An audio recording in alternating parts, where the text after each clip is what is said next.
अरे रुक रुक रुक, गाड़ी साइड में रुक। बिना हेलमेट और जूता के इतना स्पीड में गाड़ी क्यों चला रहा है? और तुम्हारा लाइसेंस कहाँ है? जल्दी से लाइसेंस दिखाओ, नहीं तो ये डंडा दिख रहा है तुम्हारे पीछे वाले गली से डालकर आगे वाले हाईवे पर निकाल दूंगा। अरे सर, लगता है आप इस एरिया में नए नए आए हो। आप मेरे को जानते नहीं हो, मैं इस एरिया का डॉन हूँ।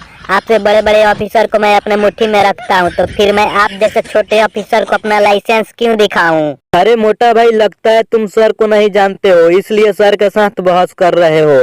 सर बहुत कड़क आदमी है, अगर सर को गुस्सा आ गया तो डंडा से मार मार कर तुम्हारा पिछवाड़ा गुब्बारे की तरह फुला देंगे। अगर तुम अपने पिछवाड़े की सलामती चाहते हो तो जल्दी से सर को लाइसेंस दिखा दो। अरे सर, मैं तो आप लोगों से मजाक कर रहा था, आप लोग तो सीरियस हो गए। मैं अभी अपना लाइसेंस आप लोगों को दिखाता हूँ। लाइसेंस के लिए आप लोगों को मेरा पिछवाड़ा फुलाने की कोई जरूरत नहीं है। मैं अपने मर्जी से आप लोगों को अपना लाइसेंस दिखा दूंगा।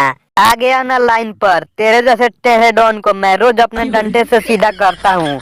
आज तो मैं तुमको छोड़ रहा हूँ, लेकिन अगली बार से मेरे को दिखाई मत देना, नहीं तो मैं तेरा वो हाल करूंगा कि तू किसी से कुछ कहने के लायक नहीं रहेगा।